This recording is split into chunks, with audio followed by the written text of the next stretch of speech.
And yep, so now we'll have our first speaker speaking today, which is Simon. As Hermela told us earlier, Simon is a chemistry student in Birmingham University, and he'll be speaking about his life experiences in uni.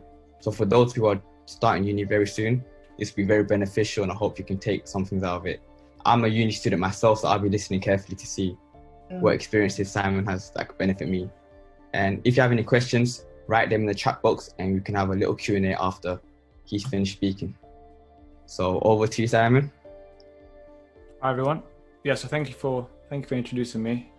Yeah, like you said, my name is Simon. I'm a chemistry student at the University of Birmingham. I'm about to start my 4th year now. And today I'll be talking to you about why I chose to study chemistry at the University of Birmingham and what I've learned from my university experience so far. And so first of all, I'll talk about why I chose chemistry. So when I was moving on from GCSEs to A-levels, I had to pick 4 subjects from GCSEs to study at A-level. And the 3 I picked initially was maths, physics, and English literature. And I was deciding between history and chemistry for the 4th subject. They're quite different subjects, I know, but at the time I had an interest in both of them. And I was leaning slightly towards history because I enjoyed it in GCSE and I found it a bit easier than chemistry, but I wasn't confident if I was going to like it for A-level, and I was wondering what I was going to do with it after A-level as well. So I had a meeting with my head of year, and he convinced me that I would be in a stronger position when applying to universities if I had maths, physics, and chemistry. So maths and 2 sciences, because I already picked maths and physics. And my parents told me something similar because they were saying that chemistry would open more doors for me in the future. And at the time I was saying to them that I also enjoy studying history, and chemistry just seemed more of a difficult subject. But in the end, I went ahead and I eventually picked chemistry as my last subject. So I was studying maths, physics, chemistry, and English. And then, so during my year 12 experience, my 6th form, I noticed that even though I was only studying 4 subjects, I was studying less than GCSE, the work was just as much, if not a lot more than GCSE. And so you have less lessons, so you might be in the class less. So you have to take more responsibility for your own studies, like outside of class. It's similar to university, which I'll touch on later as well.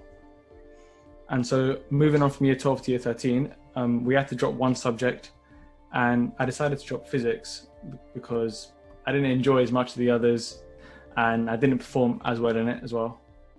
So I studied maths, chemistry, and English literature. And then after A-levels, I wanted to go to university to study more. And I picked chemistry because out of the 3, it was the subject I enjoyed the most, and I was interested to study it further to see where it could take me. I picked University of Birmingham because it was a good university in general when I was looking at the rankings, and it was quite good for chemistry as well. And it's outside London, so I could run away from my parents and get to live by myself for a bit.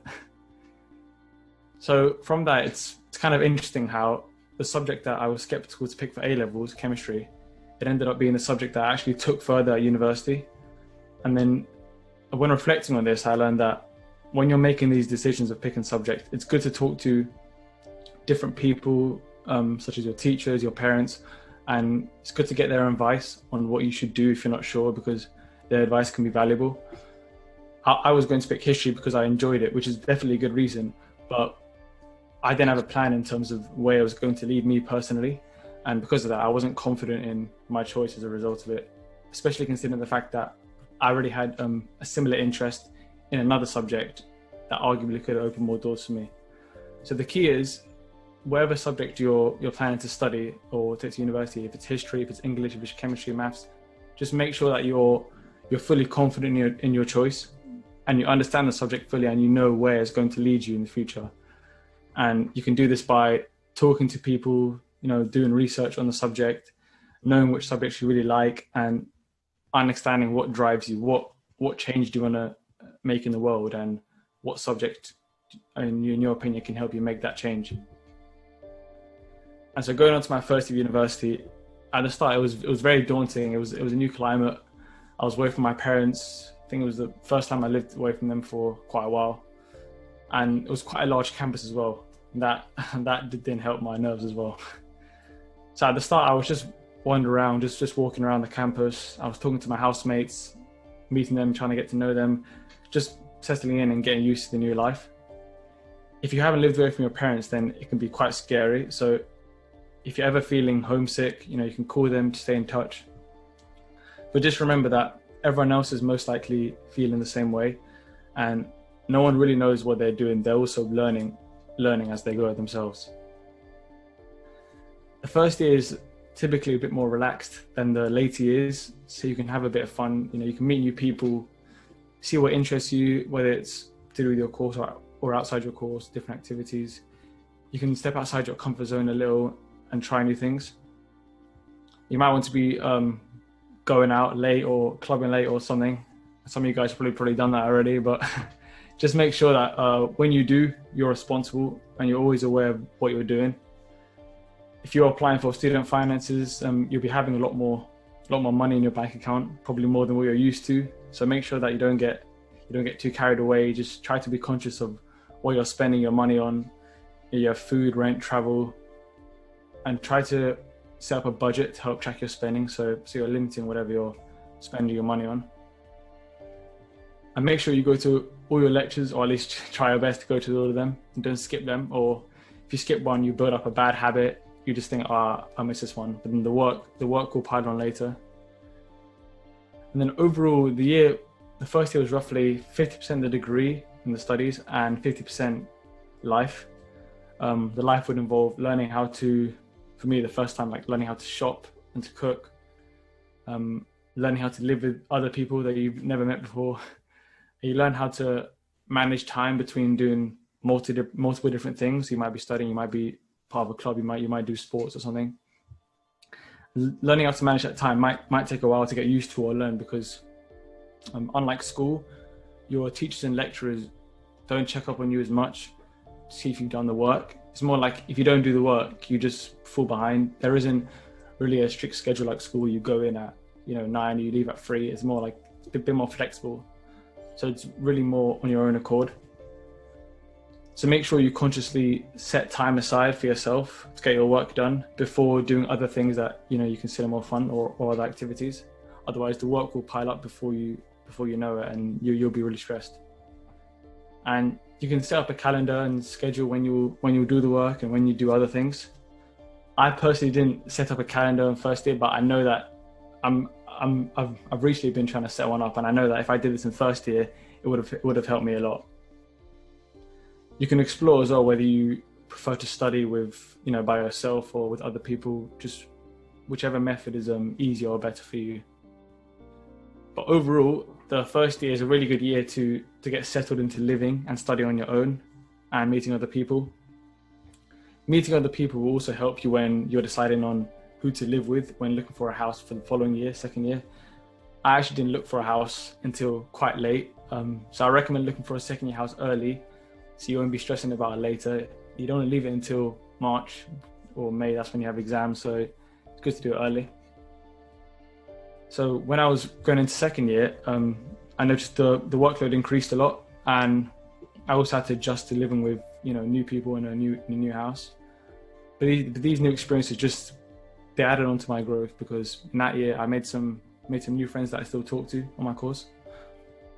With the increased workload, it's important to make sure that you don't overload yourself, and make sure you take sufficient breaks. You can having another hobby such as physical exercise or learning something on the side is a good way to clear your mind, because you'll be focusing on something else other than your work, and you'll be fresh for study again when you come back.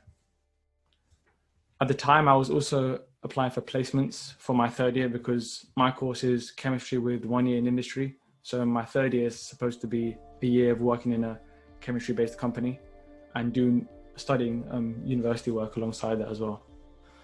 So when I was applying for them, the whole process of finding companies and applying for placements, it taught me a lot, because I was getting experience in learning how to write proper CV and writing cover letters to these companies. And I also gained experience with interviews as well. And I got one interview with a manufacturing company in Northampton, which I later got offered a job for them for the year. As the interview was for a chemistry-based position, so they were looking for someone with enough chemistry knowledge. But I also learned that with some of the questions they ask, they equally valued, if not more, how you'll fit in with the other workers. It's not just your knowledge. So this is also a really important skill to have.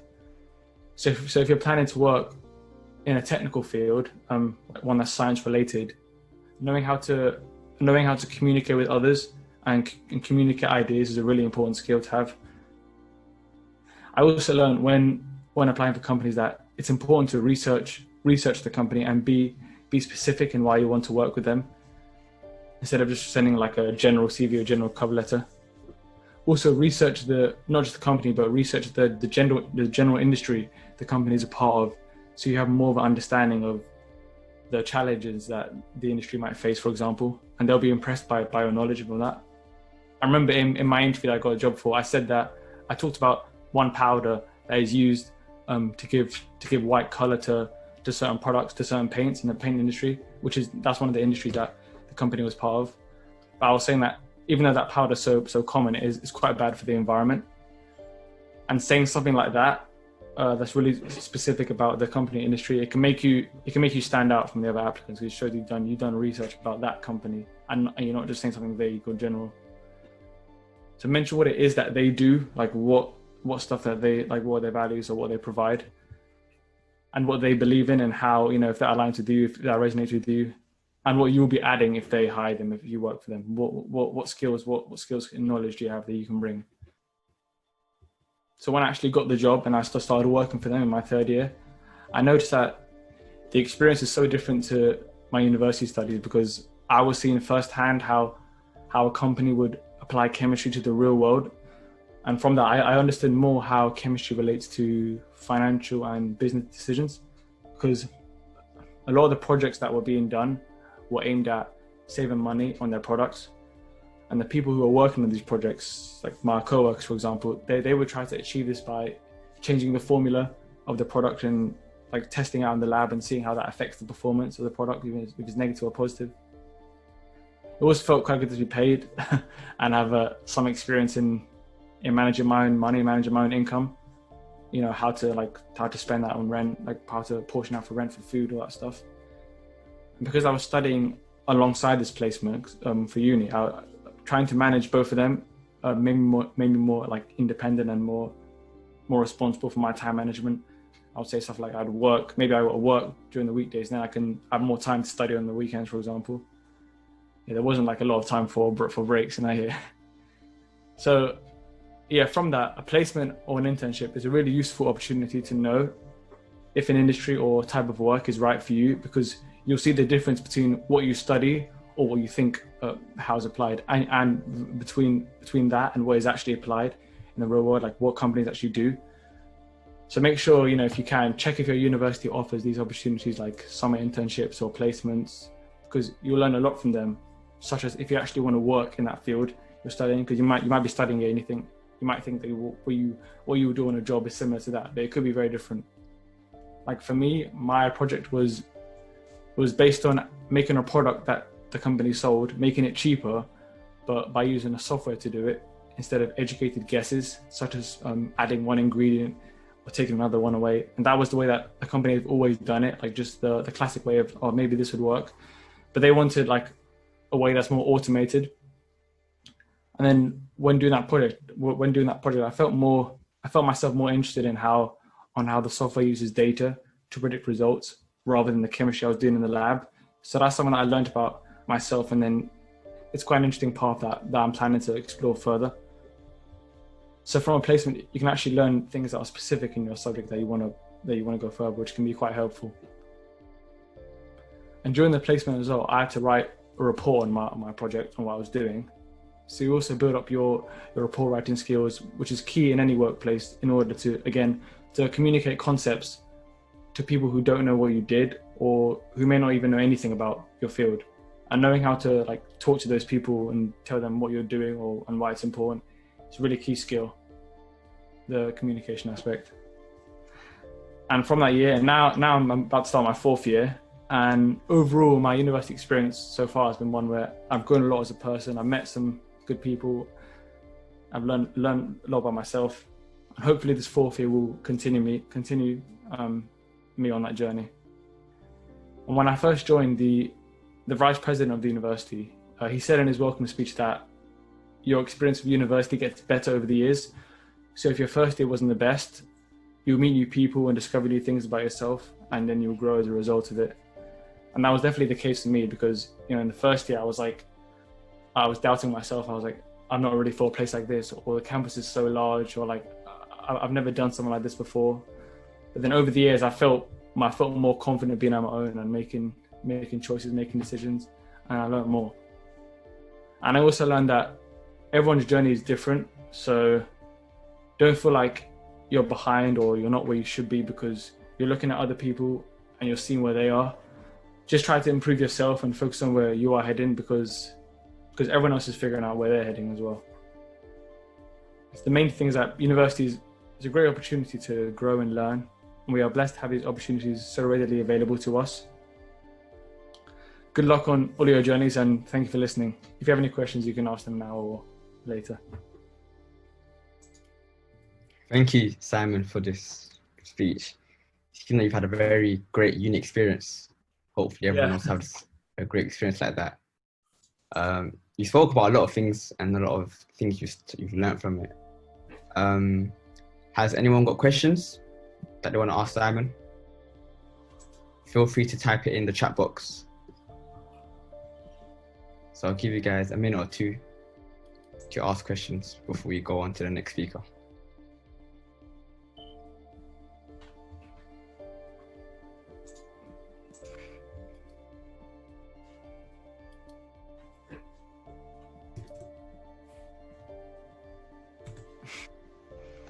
Thank you, Almaz, Nurit.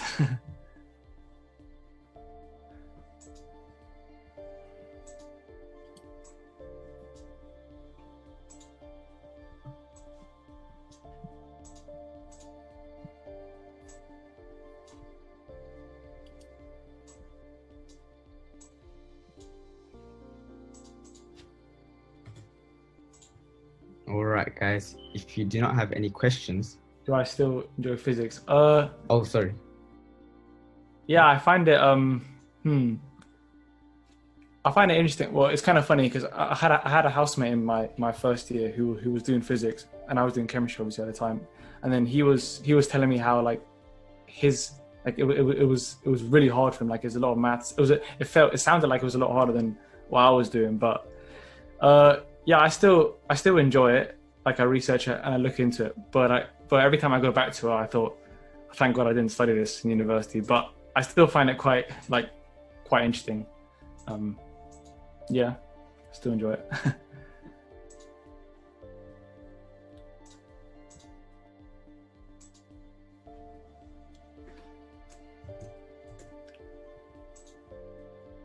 By the way, you can private message in the chat to Simon if you do not want your name to be shown or anything.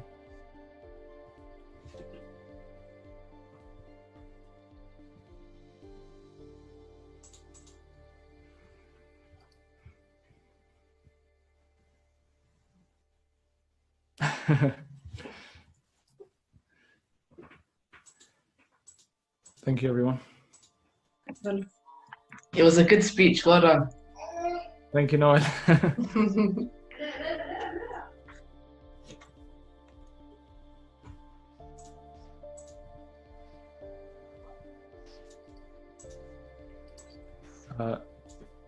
Any advice on time management?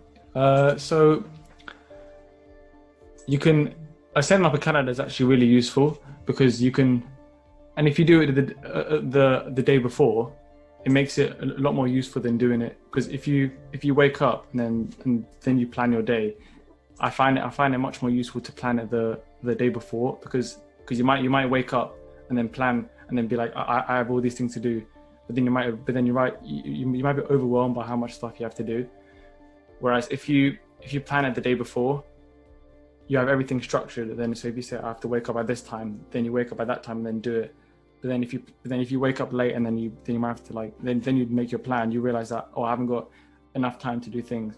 So if you plan your day or your week or your month or whatever, if you do it the day before, then it's a lot easier. Because sometimes, say if you want to take breaks or you want to like watch something or procrastinate, if you don't plan stuff, then you could be doing that like for many hours. But then, because some people think the thing like a calendar is like a prison or something. It's like a structure. But then if you make it more free, so if you say like I'm not going to make it strict, I'm going to give myself time for breaks, then you can also put time where we actually work, instead of thinking of it like a prison or structure. I think that that's like set the perfect day for yourself, instead of like setting a day that you think you should have. Like, yeah, so make a day that you'll be very happy to have, and then try to improve that, and it'll be a lot easier. Basically, uni near home or away. I think it depends on the person, but for me, it was very helpful to go to university away from my home, or away from London, because living by yourself is a really good experience. Because I feel like in university, I've actually learned more about like life and myself, rather than my degree and my studies. So I think it's really good. It's a really good opportunity to learn how to live by yourself. You know, to learn like how you should manage your time and stuff like that. Because my parents they kind of wanted me to go to university in London, because it would save money like on rent and stuff if I lived here. But then I thought in my head, even though it would cost more to live away from my parents in a different city, because it's a new experience, it's quite invaluable, and then you'll grow a lot from it. And then after university, you have all these skills that you have because you know how to manage and live by yourself. And you wouldn't have gotten those skills if you just lived at home for 3 or 4 years.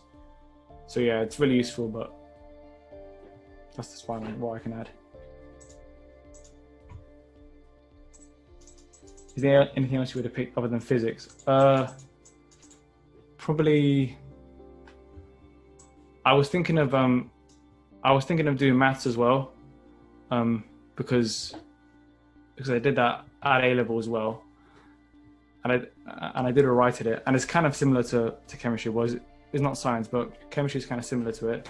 But then I thought, no, maths would be way too hard, way too I think for maths, or like for any subject, you have to really like it. You have to be really confident in it to be able to study it for three more years, or even 4.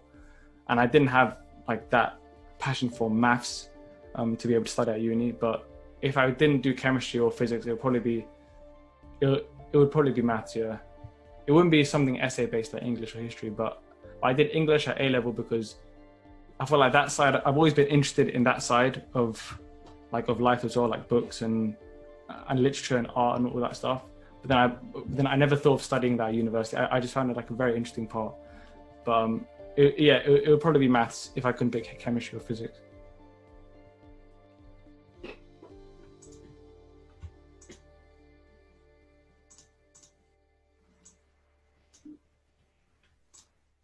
Okay, if there's no more questions for Simon, we'll move on to the next speaker. But if you remember anything towards the end, feel free to just keep adding it to the chat, and we can answer some more questions at the end. But for now, we've got Feben.